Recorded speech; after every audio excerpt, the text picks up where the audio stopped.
Viewers break में ਤੁਹਾਡਾ ਸਾਰਿਆਂ ਦਾ ਸਵਾਗਤ ਹੈ। ਗੱਲਬਾਤ ਨੂੰ ਅੱਗੇ ਤੋਰਦੇ ਹਾਂ। ਡਾਕਟਰ ਸਾਹਿਬ, ਜਿਵੇਂ ਕਿ ਭਾਰਤ ਦੇ ਵਿੱਚ ਜਿਹੜਾ ਮਾਹੌਲ ਬਣਿਆ ਹੋਇਆ, ਪੋਲਰਾਈਜੇਸ਼ਨ ਦੀ ਜਿਹੜੀ ਇੱਕ ਰਾਜਨੀਤੀ ਖੇਡੀ ਜਾ ਰਹੀ ਸੀ, ਉਹ ਪਿਛਲੇ ਸਾਰੇ ਸਮੇਂ ਦੇ ਵਿੱਚ ਅਸੀਂ ਜ਼ਿਕਰ ਕੀਤਾ। ਉਹ ਜੰਮੂ ਕਸ਼ਮੀਰ ਦੇ ਆਰਟੀਕਲ 370 ਤੋਂ ਲੈ ਕੇ ਫਿਰ ਪ੍ਰੋਟੈਸਟ ਸ਼ਾਹੀਨ ਬਾਗ ਤੱਕ ਜਦੋਂ ਆਏ ਆ, ਜਾਂ ਜਿਹੜੀਆਂ ਦਿੱਲੀ ਦੀਆਂ ਚੋਣਾਂ ਨੇ, ਉਹਦੀ ਇੱਕ ਹਿਸਾਬ ਨਾਲ ਇਹ ਕਹਿ ਲਓ ਵੀ ਸਿਖਰ ਸੀ। ਤੇ ਹੁਣ ਜਿਹੜੀ ਇਸ ਕਰੋਨਾ ਵਾਇਰਸ ਦੇ ਚੱਲਦਿਆਂ ਵੀ ਜਿਹੜੀ ਰਾਜਨੀਤੀ ਜਿਹੜੀ ਉਹ ਪੋਲਰਾਈਜੇਸ਼ਨ ਦੀ ਨੀਤੀ ਇਸ ਹੱਦ ਤੱਕ ਗਰਾਊਂਡ ਲੈਵਲ ਤੇ ਜਾ ਚੁੱਕੀ ਹੈ ਕਿ ਮੁਸਲਮਾਨਾਂ ਦੇ ਖਿਲਾਫ ਜਿੱਥੇ ਹਿੰਸਕ ਘਟਨਾਵਾਂ ਵੱਡੀ ਪੱਧਰ ਤੇ ਦੇਖਣ ਨੂੰ ਮਿਲ ਰਹੀਆਂ ਨੇ, ਗਰਾਊਂਡ ਲੈਵਲ ਤੋਂ ਜਿਹੜੀਆਂ ਖਬਰਾਂ ਆ ਰਹੀਆਂ ਨੇ, ਕਿਤੇ ਕਿਸੇ ਨੂੰ ਕੁੱਟਿਆ ਜਾ ਰਿਹਾ ਹੈ, ਮਾਰਿਆ ਜਾ ਰਿਹਾ ਹੈ, ਕਰੋਨਾ ਜਿਹਾਦ ਕਹਿ ਕੇ ਉਹਨਾਂ ਨੂੰ ਟਾਰਗੇਟ ਕੀਤਾ ਜਾ ਰਿਹਾ ਹੈ। ਤੇ ਨਾਲ ਹੀ ਨਾਲ ਇੱਥੇ ਤੱਕ ਵੀ ਜਿਹੜੀਆਂ ਮੁਸਲਮਾਨ ਔਰਤਾਂ ਨੇ ਜਿਨ੍ਹਾਂ ਦੀ ਡਿਲੀਵਰੀ ਹੋਣੀ ਆ, ਜਿਨ੍ਹਾਂ ਨੇ ਬੱਚਿਆਂ ਨੂੰ ਜਨਮ ਦੇਣਾ ਆ, ਉਹਨਾਂ ਨੂੰ ਹਸਪਤਾਲਾਂ ਤੱਕ ਦਾਖਲ ਵੀ ਨਹੀਂ ਕੀਤਾ ਜਾ ਰਿਹਾ, ਇਹ ਕਹਿ ਕੇ ਕਿ ਇਹ ਮੁਸਲਮਾਨ ਨੇ ਤੇ ਇਹ ਕਰੋਨਾ ਫੈਲਾ ਰਹੇ ਨੇ ਤੇ ਅਸੀਂ ਇਹਨਾਂ ਨੂੰ ਦਾਖਲ ਨਹੀਂ ਕਰਨਾ। ਏਦਾਂ ਦੀਆਂ ਖਬਰਾਂ ਰਾਜਸਥਾਨ, ਯੂਪੀ ਦੇ ਵਿੱਚੋਂ, ਝਾਰਖੰਡ ਦੇ ਵਿੱਚੋਂ ਆ ਰਹੀਆਂ ਨੇ ਕਿ ਜਿੱਥੇ ਨਹੀਂ ਉਹਨਾਂ ਨੂੰ ਦਾਖਲ ਕੀਤਾ ਗਿਆ ਤੇ 2 ਬੱਚਿਆਂ ਦੀ ਮੌਤ ਵੀ ਹੋਈ ਹੈ। ਜਿੱਥੇ ਕਰੋਨਾ ਵਾਇਰਸ ਦਾ ਡਰ ਹੈ, ਉੱਥੇ ਇਹ ਜਿਹੜੀ ਇੱਕ ਹੇਟਰਡ ਹੈਗੀ ਹੈ, ਨਫ਼ਰਤ ਹੈਗੀ ਹੈ, ਉਹ ਵੀ ਨਾਲ ਨਾਲ ਨਿਰੰਤਰ ਜਾਰੀ ਹੈ। ਤੇ ਦੂਜਾ ਪੱਖ ਇਹਦਾ ਇਹ ਵੀ ਹੈ ਵੀ ਅਰਬ ਦੇ ਵਿੱਚੋਂ ਉਹ UAE ਹੋਵੇ, ਕੁਵੈਤ ਹੋਵੇ, ਬਾਕੀ ਜਿਹੜੇ ਮੁਲਕ ਹੈਗੇ ਆ, ਸਾਰੇ ਅਰਬ ਦੇ ਜਿਹੜੇ ਮੁਲਕ ਨੇ, ਉਹ ਇਸ ਗੱਲ ਦਾ ਹੁਣ ਨੋਟਿਸ ਲੈਣ ਲੱਗ ਪਏ ਆ ਤੇ ਉੱਥੋਂ ਇੰਟੈਲੈਕਚੁਅਲਸ ਦੀਆਂ, ਰਾਈਟਰਸ ਦੀਆਂ, ਉਹਨਾਂ ਦੀਆਂ ਆਵਾਜ਼ਾਂ ਉੱਠਣੀਆਂ ਸ਼ੁਰੂ ਹੋ ਗਈਆਂ ਨੇ ਕਿ ਇਸ ਇਸਲਾਮੋਫੋਬੀਆ ਨੂੰ ਅਸੀਂ ਕੰਡੈਮ ਕਰਦੇ ਹਾਂ ਤੇ ਇਹਦੇ ਖਿਲਾਫ ਅਸੀਂ ਆਵਾਜ਼ ਉਠਾਉਂਦੇ ਹਾਂ। ਸੋ ਇਹਦਾ ਰਿਐਕਸ਼ਨ ਵੀ ਦੇਖਣ ਨੂੰ ਮਿਲ ਰਿਹਾ ਹੈ। ਸਿਚੁਏਸ਼ਨ ਜਿਹੜੀ ਬਣਦੀ ਜਾ ਰਹੀ ਹੈ, ਕੀ ਲੱਗ ਰਿਹਾ ਹੈ ਕਿ ਆਉਣ ਵਾਲੇ ਸਮੇਂ ਦੇ ਵਿੱਚ ਇਹ ਕੀ ਰੁਖ ਅਖਤਿਆਰ ਕਰ ਸਕਦੀ ਹੈ? ਦੇਖੋ, ਅਸੀਂ ਪਹਿਲੇ ਸੈਗਮੈਂਟ 'ਚ ਵੀ ਇਹ ਮੈਂਸ਼ਨ ਕੀਤਾ ਹੈ ਕਿ ਹਿੰਦੂ ਵੀ ਇਸ ਕਰੋਨਾ ਵਾਰ ਦੀ ਆੜ ਦੇ ਵਿੱਚ ਆਪਣਾ ਨਾਜ਼ੀ ਤਰਜ਼ ਦਾ ਹਿੰਦੂ ਵੀ ਏਜੰਡਾ, ਉਸ ਨੂੰ ਫਾਈਨਲ ਜਿਹੜਾ ਸ਼ੇਪ ਦੇ ਕੇ ਜਾਂ ਉਸ ਦੀ ਫਾਈਨਲ ਸਟੇਜ ਚੋਂ ਲੰਘ ਕੇ ਮੁਸਲਮਾਨ ਮੁਕਤ, ਘੱਟ ਗਿਣਤੀਆਂ ਤੋਂ ਮੁਕਤ ਭਾਰਤ ਜਿਹੜਾ ਕਿ ਇੱਕ ਹਿੰਦੂ ਰਾਸ਼ਟਰ, ਜਿਹਦਾ ਕਨਸਟੀਟਿਊਸ਼ਨ ਮਨੋ ਸਮ੍ਰਿਤੀ ਬੇਸਡ ਹੋਏ, ਜਿਹਦੇ ਤੇ ਬ੍ਰਾਹਮਣਾਂ ਦਾ ਜਿਹੜਾ ਹੈ ਉਹ ਪੂਰਾ ਕੰਟਰੋਲ ਹੋਏ, ਉਸ ਸੁਸਾਇਟੀ ਨੂੰ ਕਰਨ ਦੇ ਲਈ ਉਹ ਇਸ ਸਾਰੇ ਸਮੇਂ ਨੂੰ ਵਰਤ ਰਹੇ ਨੇ। ਔਰ ਇਹਦੇ 'ਚ ਜਿਹੜਾ ਐਪੀਡੈਮਿਕ ਨਾਲ ਡੀਲ ਕਰਨ ਦਾ ਲਾਅ ਹੈ, ਉਸ ਦਾ ਵੀ ਬੜਾ ਬੇਕਿਰਕੀ ਨਾਲ ਇਸਤੇਮਾਲ ਹੋ ਰਿਹਾ। ਔਰ ਘੱਟ ਗਿਣਤੀਆਂ ਦੇ ਖਿਲਾਫ ਜਿਹੜੀ ਥੋੜੀ ਬਹੁਤ ਆਵਾਜ਼ ਪੱਤਰਕਾਰਾਂ ਦੀ, ਜਾਂ ਕੋਈ ਈਵਨ ਜਿਵੇਂ ਅਸੀਂ ਅੱਜ ਮੇਨ ਖਬਰ ਜੰਮੂ ਕਸ਼ਮੀਰ ਦੇ ਹਵਾਲੇ ਨਾਲ ਦੇਖੀ, ਉੱਥੇ ਮਸਰਤ ਜ਼ਹਿਰਾ ਕਸ਼ਮੀਰੀ ਫੋਟੋ ਜਰਨਲਿਸਟ ਹੈ, ਜਿਹੜੀ ਬੜੀ ਜਿਸ ਦੀਆਂ ਪਬਲਿਕ ਜਿਹੜੀਆਂ ਇਮੇਜਸ, ਉਸ ਦੀਆਂ ਪਿਕਚਰਸ ਉਹ ਦੁਨੀਆ ਭਰ ਦੇ ਮੀਡੀਆ ਦੇ ਵਿੱਚ, ਉਹ BBC ਹੋਏ, ਉਹ ਐਸੋਸੀਏਟਡ ਪ੍ਰੈਸ ਹੋਏ, ਰॉयटर ਹੋਏ, ਉਹਨਾਂ ਸਾਰਿਆਂ 'ਚ ਲੱਗਦੀਆਂ ਰਹੀਆਂ ਪਿਛਲੇ ਪੀਰੀਅਡ 'ਚ। ਜਦੋਂ ਤੋਂ ਕਸ਼ਮੀਰ ਡਬਲ ਲਾਕਡਾਊਨ 'ਚ ਹੈ, ਉਦੋਂ ਤੋਂ ਵੀ, ਜਦੋਂ ਪਹਿਲਾ ਲਾਕਡਾਊਨ 5 ਅਗਸਤ ਤੋਂ ਪਹਿਲਾਂ ਹੀ ਸ਼ੁਰੂ ਹੁੰਦਾ, ਉਦੋਂ ਤੋਂ ਲੈ ਕੇ। ਸੋ ਜ਼ਾਹਿਰ ਹੈ ਕਿ ਇਹ ਲੁੱਕ ਫਾਰਵਰਡ ਕਰਦੇ ਰਹੇ ਨੇ ਕਿ ਕਦੋਂ ਮੌਕਾ ਬਣੇ, ਜਿਹੜੀ ਮਾੜੀ ਮੋਟੀ ਖਬਰ ਵੀ ਕਸ਼ਮੀਰ 'ਚੋਂ ਬਾਹਰ ਨਿਕਲਦੀ ਹੈ, ਉਹਨੂੰ ਕਿਵੇਂ ਕੀਤਾ ਜਾਏ। ਔਰ ਅੱਜ ਦੀ ਮੇਨ ਖਬਰ ਜਿਸ ਦੇ ਉੱਤੇ 4 ਚੁਫੇਰੇ ਜਰਨਲਿਸਟਾਂ ਨੇ ਉਸ ਨੂੰ ਕੰਡੈਮ ਕੀਤਾ ਹੈ, ਜਿਹੜੀ ਬੀਬੀ ਹੈ ਮਸਰਤ ਜ਼ਹਿਰਾ, ਉਸ ਨੂੰ ਜੰਮੂ ਕਸ਼ਮੀਰ ਪੁਲਿਸ ਨੇ ਅਨਲਾਫੁਲ ਐਕਟੀਵਿਟੀਜ਼ ਐਂਡ ਪ੍ਰੀਵੈਂਸ਼ਨ ਐਕਟ ਦੇ ਥੱਲੇ ਜਿਹੜਾ ਹੈ ਉਹ ਗ੍ਰਿਫਤਾਰ ਕਰ ਲਿਆ। ਔਰ ਇਹ ਸੈਕੰਡ ਜਰਨਲਿਸਟ ਉੱਥੇ ਬਣ ਗਏ ਨੇ ਜਿਨ੍ਹਾਂ ਨੂੰ ਜੰਮੂ ਕਸ਼ਮੀਰ ਦੇ ਵਿੱਚ ਪ੍ਰੋਮੀਨੈਂਟ, ਜਿਹੜੇ ਇਹਨਾਂ ਪਿਛਲੇ ਦਿਨਾਂ 'ਚ ਇਸ ਕਰੋਨਾ ਦੀ ਆੜ ਦੇ ਵਿੱਚ ਐਂਟਾਈ ਨੈਸ਼ਨਲ ਐਕਟੀਵਿਟੀਜ਼ ਬਣਾ ਦਿੱਤਾ। ਉਹਨਾਂ ਨੇ ਕਿਹਾ ਜੀ ਕਿ ਇਹ ਜਿਹੜੀਆਂ ਨੇ ਡਿਸਟਰਬ ਲਾ ਐਂਡ ਆਰਡਰ ਕਰ ਰਹੇ ਨੇ ਇਸ period. Facebook user is believed to be uploading photographs which can provoke the public to disturb law and order. So ਇਹ ਬਹਾਨਾ ਲਾ ਕੇ ਉਹਨਾਂ ਨੇ ਈਵਨ ਜਿਹੜਾ ਜੰਮੂ ਕਸ਼ਮੀਰ ਦੇ ਵਿੱਚ ਉਹਨਾਂ ਦੀ ਇੱਕ ਪਾਸੇ ਨਫ਼ਰਤ, ਅਸੀਂ ਜ਼ਿਕਰ ਕੀਤਾ ਸੀ ਪਿਛਲੇ ਪ੍ਰੋਗਰਾਮਾਂ 'ਚ ਕਿ ਕਿਵੇਂ ਈਵਨ ਰੋਹਿੰਗਿਆ ਮੁਸਲਮਾਨ ਜਿਹੜੇ 4000 ਦੇ ਕਰੀਬ, ਜਿਨ੍ਹਾਂ ਨੂੰ United nations human right council ਨੇ ਰਿਫਿਊਜੀ ਕਾਰਡ ਦਿੱਤਾ ਹੈ, ਜੰਮੂ, ਸਾਂਬਾ, ਉਧਮਪੁਰ, ਵਿਚਾਰੇ ਸਲਮ 'ਚ ਰਹਿੰਦੇ ਨੇ, ਉਹਨਾਂ ਨੂੰ ਤਬਲੀਗੀ ਜਮਾਤਾਂ ਦੇ ਨਾਲ ਜੋੜ ਕੇ ਜਿਹੜਾ ਉਹਨਾਂ ਦੀ ਹਰਾਸਮੈਂਟ ਲਾਈਨ ਵੀ ਸ਼ੁਰੂ ਹੈ, ਉਹਨਾਂ ਨੂੰ ਵੀ ਫੜਿਆ ਜਾ ਰਿਹਾ। ਪਰ ਜਿਹੜੀ ਖਬਰ ਕੱਢਣ ਵਾਲੇ ਮਾੜੇ ਮੋਟੇ ਹੋਣਗੇ, ਕਿਉਂਕਿ ਜੰਮੂ ਕਸ਼ਮੀਰ 'ਚ ਇਹਨਾਂ ਦਾ ਜਿਹੜਾ ਇਹ ਜ਼ੁਲਮ ਦਾ ਚੱਕਾ ਹੈ, ਇਹ ਬੜੀ ਤੇਜ਼ੀ ਦੇ ਨਾਲ ਚੱਲ ਰਿਹਾ। ਬਾਕੀ ਹਵਾਲੇ ਨਾਲ ਜਿਵੇਂ ਤੁਸੀਂ ਝਾਰਖੰਡ ਦਾ ਜ਼ਿਕਰ ਕੀਤਾ, ਉਹ ਖਬਰ ਅੱਜ ਪ੍ਰੋਮੀਨੈਂਟਲੀ ਇਵਨ ਟੈਲੀਗ੍ਰਾਫ ਯੂਕੇ ਦੇ ਵਿੱਚ ਵੀ ਹੈ, 4 ਚੁਫੇਰੇ ਹੈ ਕਿ ਕਿਵੇਂ ਦੋ ਜਿਹੜੇ ਬੱਚੇ ਨਿਊ ਬੋਰਨ ਜਿਨ੍ਹਾਂ ਨੂੰ ਐਡਮਿਟ ਕਰਨ ਤੋਂ ਇਨਕਾਰ ਕਰ ਦਿੱਤਾ ਹੈ ਕਿ ਭਾਈ ਉਹ ਮੁਸਲਮਾਨ ਨੇ। ਇਸੇ ਤਰ੍ਹਾਂ ਇੱਕ ਵੱਡਾ ਹਸਪੀਟਲ ਕੈਂਸਰ ਦਾ ਜਿਸ ਨੇ ਨਿਊਜ਼ਪੇਪਰਸ ਦੇ ਵਿੱਚ ਐਡਵਰਟਾਈਜ਼ਮੈਂਟ ਦਿੱਤੀ ਕਿ ਜੇ ਕੋਈ ਵੀ ਮੁਸਲਮਾਨ ਨੇ ਇੱਥੇ ਐਡਮਿਟ ਹੋਣ ਆਣਾ ਤੇ ਪਹਿਲਾਂ ਕੋਰੋਨਾ ਨੈਗੇਟਿਵ ਦਾ ਆਪਣਾ ਟੈਸਟ ਲੈ ਕੇ ਆਏ, ਟੈਸਟ ਉਹਦੇ ਕੋਲ ਸਲਿੱਪ ਹੋਏ ਕਿ ਉਹਦਾ ਟੈਸਟ ਹੋਇਆ ਔਰ ਉਹਨੂੰ ਕੋਰੋਨਾ ਨਹੀਂ। ਸੋ ਇਸ ਦੇ ਉੱਤੇ ਵੀ ਬਾਅਦ ਚ ਤਾਂ ਆਇਆ ਕਿ ਜੋ ਕੇਸ ਰਜਿਸਟਰ ਕਰ, ਇਹ ਅਸੀਂ ਸਮਝ ਰਹੇ ਹਾਂ ਕਿ ਇਹ ਜੋ ਕੁਝ ਵੀ ਚੱਲ ਰਿਹਾ ਹੈ ਇਹ ਬਿਲਕੁਲ ਹਕੂਮਤੀ ਜਿਹੜੀ ਇਹਨਾਂ ਦਾ ਹਿੰਦੂਤਵਾਦ ਦਾ ਏਜੰਡਾ। ਔਰ ਇਸ ਦਾ ਜਦੋਂ ਅਸੀਂ ਹੁਸ਼ਿਆਰਪੁਰ ਦੇ ਭੁਪਿੰਦਰ ਸਿੰਘ ਸੱਜਣ ਜਿਨ੍ਹਾਂ ਨੇ ਫ੍ਰੀ ਪੋਸਟ ਪਾਈ ਕਿ ਭਾਈ ਨਿਹੰਗਾਂ ਦਾ ਸਾਈਡ ਵੀ ਸੁਣ ਲਓ ਕੀ ਹੈ, ਤੁਸੀਂ ਉਹ ਸਾਰੇ ਨੂੰ ਪੁਲਿਸ ਸਾਡਾ ਮਾਣ ਸਾਡਾ ਗੌਰਵ ਪੁਲਿਸ ਨੂੰ ਵੀ ਚੱਕੀ ਜਾਂਦੇ ਹੋ, ਉਹਨੂੰ ਘਰੋਂ ਚੁੱਕ ਲਿਆ। ਔਰ ਹੁਣ ਅਸੀਂ ਦੇਖ ਰਹੇ ਹਾਂ ਕਿ 2 ਘਟਨਾਵਾਂ ਜਿਹੜੀਆਂ ਉੱਪਰੋਂ ਥੱਲੇ ਅੱਜ ਜਦੋਂ ਇਹ ਦੇਖਿਆ ਮੈਂ ਕਿ ਵੀ ਚੰਡੀਗੜ੍ਹ ਦੇ ਵਿੱਚ 2 ਘਟਨਾਵਾਂ ਹੋਈਆਂ ਨੇ ਔਰ ਉਹਨਾਂ ਦੀ ਜਰਨਲਿਸਟ ਐਸੋਸੀਏਸ਼ਨ ਜਿਨ੍ਹਾਂ ਨੂੰ ਇਹ ਧਿਆਨ ਤੇ ਨਹੀਂ ਆਇਆ ਕਿ ਭਾਈ ਭੁਪਿੰਦਰ ਸਿੰਘ ਸੱਜਣ ਵੀ ਇੱਕ ਜਰਨਲਿਸਟ ਹੈ ਔਰ ਉਹਦੇ ਨਾਲ ਇਹ ਹੋ ਰਿਹਾ। ਅਸੀਂ ਘੱਟੋ ਘੱਟ ਕਹੀਏ ਕਿ ਭਾਈ ਇਹ ਫਰੀडम ਆਫ ਐਕਸਪ੍ਰੈਸ਼ਨ ਦਾ ਹੱਕ ਹੈ, ਤੁਸੀਂ ਕੀ ਕਰ ਰਹੇ ਹੋ। ਪਰ ਹੁਣ ਉਹ ਜਿਵੇਂ ਇੱਕ ਇੱਕ ਕਪਲੇਟ ਕਿਹਾ ਜਾਂਦਾ ਹੈ ਕਿ ਜਬ ਦਿਆ ਰੰਜ ਬੁੱਤੋਂ ਨੇ ਤੋ ਖੁਦਾ ਯਾਦ ਆਇਆ। ਹੁਣ ਜਦੋਂ ਇਹ 2 ਜਰਨਲਿਸਟ 2 ਘਟਨਾਵਾਂ ਹੋਈਆਂ ਨੇ, ਇੱਕ ਤਾਂ ਪੰਜਾਬੀ ਟ੍ਰਿਬਿਊਨ ਦਾ ਇੱਕ ਸੀਨੀਅਰ ਕੋਰਸਪੋਂਡੈਂਟ ਹੈ ਦਵਿੰਦਰਪਾਲ ਸਿੰਘ, ਉਹਨੂੰ ਪੁਲਿਸ ਨੇ ਮਿਸਬਿਹੇਵ ਕੀਤਾ ਬਹੁਤ ਬੁਰੀ ਤਰ੍ਹਾਂ ਔਰ ਇਸ ਦੇ ਉੱਤੇ ਉਹਦੀ ਜਿਹੜਾ ਹੈ ਉਹਨਾਂ ਨੇ ਚੰਡੀਗੜ੍ਹ ਦੇ ਵਿੱਚ ਬੇਸ ਜਿਹੜੀ ਇਹਨਾਂ ਦੀ ਐਸੋਸੀਏਸ਼ਨ ਹੈ ਜਰਨਲਿਸਟ ਦੀ, ਚੰਡੀਗੜ੍ਹ ਜਰਨਲਿਸਟ ਐਸੋਸੀਏਸ਼ਨ, ਉਹਨਾਂ ਨੇ ਗਵਰਨਰ ਨੂੰ ਵੀ ਲਿਖਿਆ। ਉਹਨਾਂ ਨੇ ਕਿਹਾ ਕਿ ਜੀ ਇਹ ਅਸੀਂ ਸਾਡੇ ਨਾਲ ਬਹੁਤ ਧੱਕਾ ਹੋ ਰਿਹਾ। ਔਰ ਇਹ ਹੁਣ ਉਹ ਸੁਖਬੀਰ ਬਾਦਲ ਜਿਹਨੂੰ ਕੋਈ ਚੇਤਾ ਵੀ ਨਹੀਂ ਸੀ ਕਿ ਭਾਈ ਪੰਜਾਬ ਦੇ ਵਿੱਚ ਕੀ ਪੁਲਿਸ ਕਰ ਰਹੀ ਹੈ, ਉਹ ਤਾਂ ਗੁਣ ਗਾਇਨ ਕਰਨ ਲੱਗੇ ਸੀ। ਉਹਨਾਂ ਦਾ ਫੀਲਾ ਜਿਹੜਾ ਲੌਂਗੋਵਾਲ ਹੈ ਉਹਨੇ ਤਾਂ 1 ਲੱਖ ਰੁਪਈਆ ਉਹ ਹਰਜੀਤ ਸਿੰਘ ASI ਜਿਹਦਾ ਗੁੱਟ ਵੱਢਿਆ ਗਿਆ, ਜਿਹਦੇ ਬਾਰੇ ਉਹਨੇ ਉਮਰਾ ਨੰਗਲ ਜਿਹੜਾ ਬਰਗਾੜੀ ਔਰ ਕੋਟ ਕਪੂਰਾ 'ਚ ਗੋਲੀ ਦੇ ਲਈ ਜ਼ਿੰਮੇਵਾਰ ਹੈ, ਸੈਂਕੜਿਆਂ ਨੌਜਵਾਨ ਝੂਠੇ ਪੁਲਿਸ ਮੁਕਾਬਲਿਆਂ 'ਚ ਮਾਰੇ ਹੋਏ ਨੇ, ਉਹਨੇ ਐਡਮਿਟ ਕੀਤਾ ਕਿ ਜੀ ਹਰਜੀਤ ਸਿੰਘ ਮੇਰੇ ਨਾਲ ਸੀ ਜਦੋਂ ਅਸੀਂ ਅੱਤਵਾਦ ਦੇ ਦੌਰ ਦੇ ਵਿੱਚ ਦੇਸ਼ ਦੀ ਏਕਤਾ ਦੀ ਜ਼ਾਹਿਰ ਹੈ ਕਿ ਜਿਹੜੇ ਹਜ਼ਾਰਾਂ ਨੌਜਵਾਨ ਝੂਠੇ ਪੁਲਿਸ ਮੁਕਾਬਲਿਆਂ 'ਚ ਮਾਰੇ ਨੇ ਉਹਦੇ 'ਚ ਉਮਰਾ ਨੰਗਲ ਔਰ ਹਰਜੀਤ ਸਿੰਘ ਸ਼ਾਮਲ ਹੈ। ਸੋ ਇਹਨਾਂ ਨੂੰ ਇਹ ਤਾਂ ਸੁਝਿਆ ਵੀ ਉਹਦੇ ਲਈ 1 ਲੱਖ ਰੁਪਈਆ ਦੇਣਾ, ਪਰ ਇਹਨੂੰ ਸੁਖਬੀਰ ਬਾਦਲ ਨੂੰ ਨਹੀਂ ਸੀ ਨਜ਼ਰ ਆਇਆ ਕਿ ਭਾਈ ਇਹ ਧੱਕਾ ਵੀ ਹੋਇਆ ਉਹਨਾਂ ਦੇ ਨਾਲ, ਕਿਵੇਂ ਬੀਬੀਆਂ ਔਰ ਦੂਸਰਿਆਂ ਨੂੰ ਚੁੱਕ ਲਿਆਏ ਨੇ, ਕਿਵੇਂ ਜਰਨਲਿਸਟ ਭੁਪਿੰਦਰ ਸਿੰਘ ਸੱਜਣ ਨੂੰ ਜਿਹੜਾ ਉਸ ਦੇ ਉੱਤੇ ਜਿਹੜਾ ਉਹਨਾਂ ਨੇ ਐਕਟ ਲਾ ਦਿੱਤੇ ਨੇ, ਸਾਰੀਆਂ ਧਾਰਾਵਾਂ ਉਹਦੀ ਆਜ਼ਾਦੀ ਫਰੀडम ਦੀ। ਹੁਣ ਇਹਨੇ ਵੀ ਜਿਹੜਾ ਇਹ ਕਿਉਂਕਿ ਇਹ ਇੱਕ ਟ੍ਰੈਂਡ ਹੈ ਜਦੋਂ ਕਿ ਜਿਹੜੇ ਮਾਲਕ ਦੀ ਅੱਖ ਦੇਖਦੇ ਨੇ ਸਾਹਿਬ ਦੀ ਤਾਂ ਫਿਰ ਉਹਨਾਂ ਨੂੰ ਹੁੰਦਾ ਹੈ ਕਿਉਂਕਿ ਪੰਜਾਬ ਦੇ ਜਿਹੜਾ ਇਸ ਕਿਸਮ ਦੇ ਨੇ ਲੋਕ ਜਰਨਲਿਸਟ ਬਰਾਦਰੀ ਦੇ ਉਹਨਾਂ ਨੂੰ ਉਦੋਂ ਨਜ਼ਰ ਨਹੀਂ ਆਇਆ। ਹੁਣ ਉਹਨਾਂ ਨੇ ਕਿਹਾ ਤੇ ਸੁਖਬੀਰ ਬਾਦਲ ਨੇ ਵੀ ਕਿਹਾ ਜੀ ਦੀ ਇਨਕੁਆਇਰੀ ਹੋਣੀ ਚਾਹੀਦੀ ਹੈ ਕਿ ਇਹ ਕੀ ਹੋਇਆ, ਕਿਉਂਕਿ ਕੋਈ ਘਟਨਾ ਇਹ ਨਹੀਂ ਹੋਈ ਕਿ ਭਾਈ ਇਸ ਦੇ ਨਾਲ ਦਵਿੰਦਰਪਾਲ ਸਿੰਘ ਦੇ ਨਾਲ ਹੋਇਆ। ਇੱਕ ਹੋਰ ਜਿਹੜੀ ਘਟਨਾ ਦੇ ਵਿੱਚ ਇੱਕ ਸੀਨੀਅਰ ਜਰਨਲਿਸਟ ਜਿਹੜਾ ਜਾ ਰਿਹਾ ਆਪਣੀ ਡਿਊਟੀ ਤੇ, ਉਹਨੂੰ ਗੁੰਡਿਆਂ ਨੇ, ਚੰਡੀਗੜ੍ਹ ਦੀਆਂ ਹੀ 2 ਘਟਨਾਵਾਂ ਨੇ, ਉਹਨਾਂ ਨੇ ਘੇਰ ਕੇ ਉਹਨੂੰ ਲੁੱਟਿਆ, ਉਹਦਾ ਸਭ ਕੁਝ ਖੋਹ ਲਿਆ, ਅੰਗੂਠੀ ਵੀ ਲਵਾ ਲਈ ਔਰ ਮਾਰ ਕੁੱਟ ਕੇ ਜਿਹੜਾ ਉਹਨੂੰ ਤੋੜ ਦਿੱਤਾ। ਹੁਣ ਇਹ ਸਵਾਲ ਇਹ ਹੈ ਵੀ ਇੱਕ ਪਾਸੇ ਲਾਕਡਾਊਨ, ਆਮ ਲੋਕ ਘਰਾਂ ਚੋਂ ਨਹੀਂ ਨਿਕਲ ਸਕਦੇ, ਜੇ ਕੋਈ ਨਿਕਲਦੇ ਨੇ ਘਟਨਾਵਾਂ ਆ ਰਹੀਆਂ ਨੇ, ਜਿਵੇਂ ਇੱਕ ਸੱਜਣ ਜਿਨ੍ਹਾਂ ਨੇ ਸੁਸਾਈਡ ਕੀਤਾ, ਉਹਨਾਂ ਦੀ ਵਾਈਫ ਕਹਿ ਰਹੀ ਹੈ ਕਿ ਵੀ ਇਹ ਤਾਂ ਬਾਹਰ ਗਏ ਸੀ ਦੁੱਧ ਤੇ ਦੂਜਾ ਲਿਆਣ ਔਰ ਆਂਦਿਆਂ ਹੀ ਬੜੇ ਪਰੇਸ਼ਾਨ ਸੀ ਕਿ ਪੁਲਿਸ ਨੇ ਮੈਨੂੰ ਮਾਰਿਆ ਔਰ ਗਾਲਾਂ ਕੱਢੀਆਂ। ਉਹਨੇ ਉਸੇ ਹੀ ਜਿਹੜੀ ਬੇਇੱਜ਼ਤੀ ਮੰਨਦੇ ਆ ਉਹਨੇ ਸੁਸਾਈਡ ਕਰ ਲਿਆ। ਹੁਣ ਇੱਕ ਪਾਸੇ ਤਾਂ ਪੁਲਿਸ ਇਸ ਤਰ੍ਹਾਂ ਜਿਹੜੀ ਆ ਹਰਲ ਕਰਦੀ ਫਿਰਦੀ ਹੈ, ਪਰ ਦੂਸਰੇ ਪਾਸੇ ਦੇਖਣ ਵਾਲੀ ਗੱਲ ਹੈ ਕਿ ਚੰਡੀਗੜ੍ਹ ਦੀਆਂ ਮੇਨ ਸੜਕ ਦੇ ਉੱਤੇ ਗੁੰਡਿਆਂ ਨੇ ਘੇਰ ਕੇ ਰਾਹਜਨੀ ਕਰਕੇ ਲੁੱਟਮਾਰ ਕਰਕੇ ਜਿਹੜਾ ਉਹ ਲੁੱਟ ਕੇ ਲੈ ਗਏ। ਉਦੋਂ ਪੁਲਿਸ ਕਿੱਥੇ ਸੀ ਜਾਂ ਇਹ ਪੁਲਿਸ ਉਦੋਂ ਕਿੱਥੇ ਹੈ? ਲੇਕਿਨ ਇਹ ਸਾਰੇ ਰੁਝਾਨ ਜਿਹੜੇ ਨੇ ਉਹ ਦੇਖਣ ਚ ਆ ਰਹੇ ਨੇ। ਔਰ ਜਿਵੇਂ ਤੁਸੀਂ ਇਸਲਾਮੋਫੋਬੀਆ ਦੇ ਹਵਾਲੇ ਨਾਲ ਗੱਲ ਕੀਤੀ ਹੈ,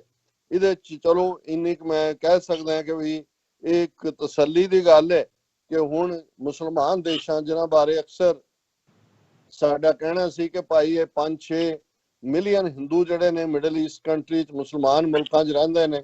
17 ਤੋਂ 20 ਬਿਲੀਅਨ ਡਾਲਰ ਇਹ ਉਹਨਾਂ ਦੀ ਫੋਰਨ ਐਕਸਚੇਂਜ ਹਰ ਸਾਲ ਭੇਜਦੇ ਨੇ। ਔਰ ਹੁਣ ਇਹਨਾਂ ਨੂੰ ਜਦੋਂ ਕਿ ਭਾਰਤ ਦੇ 200 ਮਿਲੀਅਨ ਮੁਸਲਮਾਨਾਂ ਦੇ ਨਾਲ ਬਿਲਕੁਲ ਸੈਕੰਡ ਕਲਾਸ ਨਹੀਂ, ਥਰਡ ਕਲਾਸ ਵੀ ਨਹੀਂ, ਜਿਪਸੀਆਂ ਵਾਲਾ ਔਰ ਯਹੂਦੀਆਂ ਵਾਲਾ ਸਲੂਕ ਹੋ ਰਿਹਾ ਜੋ ਨਾਜ਼ੀਆਂ ਨੇ ਕੀਤਾ। ਤੇ ਇਹਨਾਂ ਨੂੰ ਜਿਹੜਾ ਕੀ ਤਕਲੀਫ ਹੈ ਕਿ ਇਹ ਆਪਣੀ ਆਵਾਜ਼ ਬੁਲੰਦ ਨਹੀਂ ਕਰ ਸਕਦੇ ਜਾਂ ਇਹਨਾਂ ਨੂੰ ਉੱਥੋਂ ਪੈਕ ਕਰਕੇ ਵਾਪਸ ਨਹੀਂ ਤੋਰ ਸਕਦੇ। ਸੋ ਜ਼ਾਹਿਰ ਹੈ ਜਿਵੇਂ ਅਸੀਂ ਜ਼ਿਕਰ ਕੀਤਾ ਵੀ OIC ਨੇ ਕੰਡੈਮ ਕੀਤਾ, ਪਰ ਹੁਣ ਇਹ ਇੱਕ ਪੂਰੀ ਜਿਹੜੀ ਹੈ ਮਿਡਲ ਈਸਟ ਦੇ ਜਿਨ੍ਹਾਂ ਦੇ ਵਿੱਚ ਈਵਨ ਉਹ ਕੁਵੈਤ ਹੋਏ ਔਰ ਦੂਸਰਿਆਂ ਦੇ ਸਕਾਲਰ ਵੀ ਨੇ, ਪ੍ਰਿੰਸੈਸ ਵੀ ਉਹਨਾਂ 'ਚ ਸ਼ਾਮਲ ਹੈ। ਮੈਂ ਜਿਹੜੀ ਸਟੋਰੀ ਇਹ ਸਾਰੇ ਦੀ ਦੇਖੀ ਹੈ ਮਿਲੀ ਕ੍ਰੋਨਿਕਲ ਦੀ, ਉਸ ਦਾ ਹੈਡਲਾਈਨ ਇਹ ਹੈ, Arab intellectuals condemn the rising Islamophobia in India, call international community to take action। ਕਿ ਭਾਈ ਉਹ ਕੰਡੈਮ ਕਰਦੇ ਨੇ ਔਰ ਉਹਨਾਂ ਨੇ ਇੰਟਰਨੈਸ਼ਨਲ ਕਮਿਊਨਿਟੀ ਨੂੰ ਕਿਹਾ ਕਿ ਉਹ ਇਸ ਦੇ ਉੱਤੇ ਐਕਸ਼ਨ ਲੈਣ, ਕਿਉਂਕਿ ਇਹ ਕੰਸਰਨ ਹੈ ਕਿ ਇਹ ਜਿਹੜੀ ਜੋ ਆਮ ਗਰਾਊਂਡ ਦੇ ਉੱਤੇ ਹੋ ਰਿਹਾ ਹੈ ਉਹਦੇ ਲਈ ਮਾਹੌਲ ਕਰਨ ਤੋਂ ਪਹਿਲਾਂ ਜਿਵੇਂ ਨਾਜ਼ੀਆਂ ਨੇ ਆਪਣੀ ਇੱਕ ਮਿਨਿਸਟਰੀ ਬਣਾਈ ਹੋਈ ਸੀ, ਪ੍ਰੋਪੇਗੈਂਡਾ ਮਿਨਿਸਟਰੀ, ਗੋਇਬਲਸ ਉਹਦਾ ਇੰਚਾਰਜ ਸੀ, ਬਣਾ ਕੇ ਝੂਠ ਜਿਹੜਾ ਉਹ ਪਰੋਸਿਆ ਜਾਂਦਾ ਸੀ ਕਿ ਭਾਈ ਇਹ ਜਿਹੜਾ ਸਾਰਾ ਕੁਝ ਜੋ ਵਾਪਰ ਰਿਹਾ ਇਹਦੇ ਜ਼ਿੰਮੇਵਾਰ ਯਹੂਦੀ ਨੇ, ਫਸਟ ਵਰਲਡ ਵਾਰ 'ਚ ਡਿਫੀਟ ਲਈ ਇਹ ਜ਼ਿੰਮੇਵਾਰ ਨੇ, ਜਿਹੜਾ ਟਾਈਫਾਇਡ ਫੈਲ ਰਿਹਾ,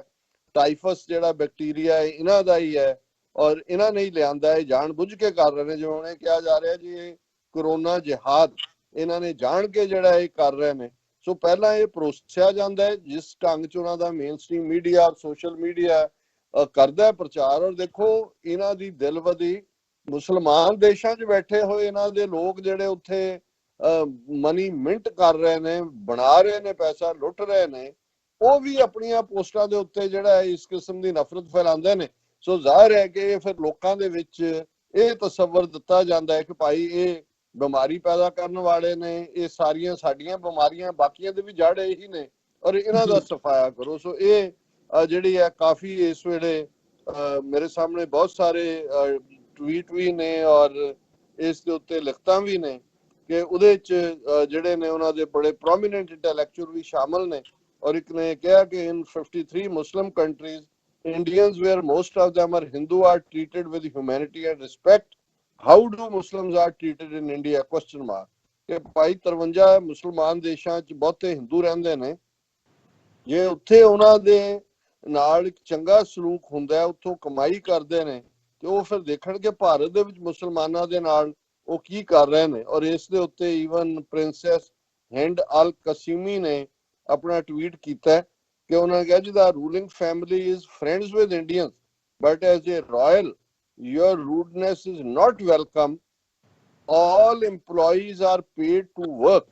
No one comes for free. You make your bread and butter from this land which you scorn and your ridicule will not go unnoticed। ਇਹ ਉਹਨੇ ਪ੍ਰਿੰਸੈਸ ਨੇ ਕਿਹਾ ਵੀ ਤੁਸੀਂ ਇਹੀ ਕੰਮ ਫੜ ਲਿਆ, ਜਿਹੜੀ ਥਾਲੀ 'ਚ ਖਾਂਦੇ ਹੋ ਉਹਦੇ 'ਚ ਛੇਦ ਕਰ ਰਹੇ ਹੋ, ਵੀ ਤੁਸੀਂ ਇੱਥੇ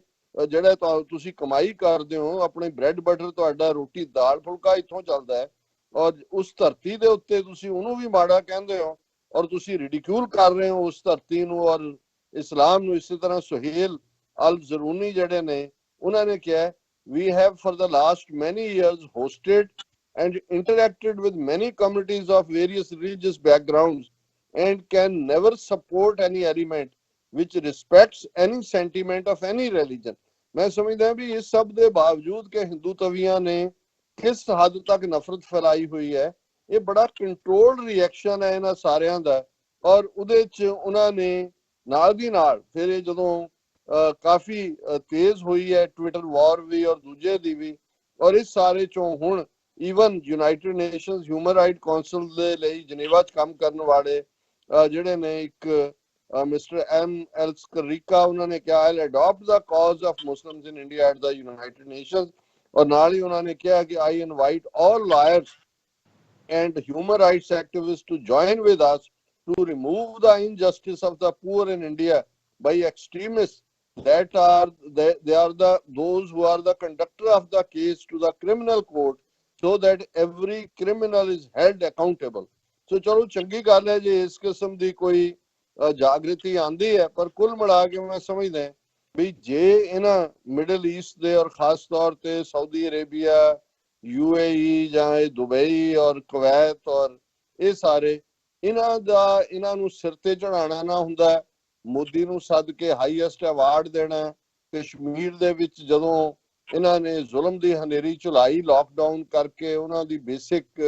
ਫਰੀडम्स ਕੁਚਲੀਆਂ, ਇਹਨਾਂ ਦੀ ਕਿਸੇ ਦੀ ਮੂੰਹੋਂ ਆਵਾਜ਼ ਨਹੀਂ ਨਿਕਲੀ। ਔਰ ਅਸੀਂ ਅਕਸਰ ਕਹਿੰਦੇ ਰਹੇ ਹਾਂ ਕਿ ਇਹ ਤਾਂ ਜਦੋਂ 5 ਮਿਲੀਅਨ ਇਹਨਾਂ ਨੂੰ ਬਾਹਰ ਕੱਢਣ ਦੀ ਗੱਲ ਤਾਂ ਕਿਵੇਂ ਕਰਨੀ ਹੈ, ਘੱਟੋ ਘੱਟ ਇਹੀ ਕਹਿ ਦੇਣ ਕਿ ਮਹੀਨੇ ਲਈ ਤੁਹਾਡਾ ਅਸੀਂ ਤੇਲ ਬੰਦ ਕੀਤਾ ਤੇ ਇਹ ਪ੍ਰੋਟੈਸਟ ਦੇ ਵਿੱਚ। ਲੇਕਿਨ ਇਹ ਤਾਂ ਉਹਨਾਂ ਦੇ ਆਪਣੀ ਇਨਵੈਸਟਮੈਂਟ 80 ਬਿਲੀਅਨ ਤੋਂ 100 ਬਿਲੀਅਨ ਦੀ ਕਰਾਊਨ ਪ੍ਰਿੰਸ ਦੀ ਸਾਊਦੀ ਅਰੇਬੀਆ ਦੀ ਹੈ। ਸੋ ਕੁੱਲ ਮਿਲਾ ਕੇ ਮੈਂ ਸਮਝਦਾ ਵੀ ਅੱਜ 20 ਕਰੋੜ ਦੀ ਗਿਣਤੀ ਇਵੇਂ ਬਣਾ ਦਿੱਤੀ ਗਈ ਹੈ ਜਿਵੇਂ ਉਹ ਐਗਜ਼ਿਸਟ ਹੀ ਨਹੀਂ ਕਰਦੇ। ਔਰ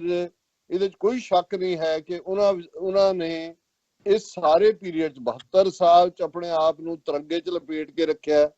ਉਹ ਲੋੜ ਤੋਂ ਜ਼ਿਆਦਾ ਹਰ ਵਾਰ ਉਹਨਾਂ ਦੇ ਜਿਹੜੇ ਈਵਨ ਸੋ ਕਾਲਡ ਜਿਹੜੇ ਇਹਨਾਂ ਦੇ ਇੰਟੈਲੈਕਚੁਅਲ ਵਈ ਜਾਵੇਦ ਅਖਤਰ ਵਰਗੇ ਫਿਲਮ ਇੰਡਸਟਰੀ ਦੇ ਲੋਕ ਔਰ ਉਹਨਾਂ ਦੇ ਸਾਰੇ ਜਿੰਨੇ ਉੱਥੇ ਬੈਠੇ ਖਾਨ ਨੇ, ਸ਼ਾਹਰੁਖ ਖਾਨ, ਆਮਿਰ ਖਾਨ ਔਰ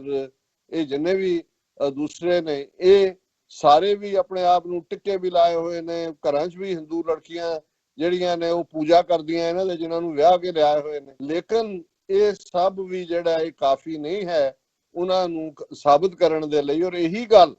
ਜਦੋਂ ਕਾਇਦੇ ਆਜ਼ਮ ਇਹਨਾਂ ਨੂੰ ਮੌਲਾਨਾ ਅਬੁਲ ਕਲਾਮ ਆਜ਼ਾਦ, ਸ਼ੋਬਾਏ ਕਾਂਗਰਸ ਔਰ ਦੂਸਰੇ ਜਿਹੜੇ ਕਿ ਹਮਾਰਾ ਵਤਨ ਹਿੰਦੁਸਤਾਨ ਔਰ ਹਮ ਮਰੇਂਗੇ ਹਿੰਦੁਸਤਾਨ ਕੇ लिए, ਉਹਨਾਂ ਨੂੰ ਕਹਿੰਦੇ ਸੀ ਕਿ ਵੀ ਤੁਸੀਂ ਅਜੇ ਦੇਖਿਆ ਨਹੀਂ ਹੈ, ਉਹ ਵਕਤ ਆਏਗਾ ਵੀ ਤੁਹਾਨੂੰ ਹਰ ਗਲੀ ਦੇ ਮੋੜ ਦੇ ਉੱਤੇ ਸਾਬਤ ਕਰਨਾ ਪਏਗਾ ਕਿ ਤੁਸੀਂ ਇੰਡੀਅਨ ਪੈਟਰੀਓਟ ਹੋ, ਪਰ ਫਿਰ ਵੀ ਤੁਸੀਂ ਸਾਬਤ ਨਹੀਂ ਕਰ ਸਕੋਗੇ। ਅੱਜ ਜਿਹੜੇ ਨੇ ਉਹ ਉਸ ਹਾਲਤ 'ਚ ਨੇ। ਹਾਲਾਂਕਿ ਅਸੀਂ ਕਿਉਂਕਿ ਖੁਦ ਵਿਕਟਮ ਹੈ ਇਸ ਹਿੰਦੂਤਵਾਦੀ ਆਈਡੀਓਲੋਜੀ ਦੇ ਪਿਛਲੇ 72 ਸਾਲ ਤੋਂ ਇਨ ਜਨਰਲ ਔਰ 35-36 ਸਾਲ ਤੋਂ ਇਨ ਪਾਰਟਿਕੂਲਰ, ਫਿਰ ਵੀ ਅਸੀਂ ਇਹੀ ਹੋਪ ਕਰ ਸਕਦੇ ਹਾਂ ਕਿ ਜਿਵੇਂ ਕਸ਼ਮੀਰੀ ਮੁਸਲਮਾਨਾਂ ਨੇ ਆਪਣੀ ਅਣਖ ਔਰ ਗੈਰਤ ਦਾ ਜਿਹੜਾ ਉਹ ਪ੍ਰਗਟਾਵਾ ਕਰਦੇ ਆ, ਉਹ ਖਲੋਤੇ ਨੇ ਜ਼ੁਲਮ ਦੇ ਸਾਹਮਣੇ। ਜੇ 200 ਮਿਲੀਅਨ ਬਹੁਤ ਵੱਡੀ ਗਿਣਤੀ ਹੁੰਦੀ ਹੈ, ਜੇ ਈਵਨ ਸਿੱਖਾਂ ਦੇ ਹਿਸਾਬ ਨਾਲ ਹੀ ਦੇਖੀਏ ਅਸੀਂ ਤਾਂ ਉਸ ਨਕਸ਼ੇ ਦੇ ਵਿੱਚ ਵੀ 2 ਕਰੋੜ ਨਹੀਂ ਹੈਗੇ। ਕੁੱਲ ਮਿਲਾ ਕੇ ਇਸ ਤੋਂ ਵੀ ਸਾਡੀ ਗਿਣਤੀ ਘਟ ਜਾਂਦੀ ਹੈ। ਪਰ ਜੇ 2 ਕਰੋੜ ਸਿੱਖਾਂ ਨੇ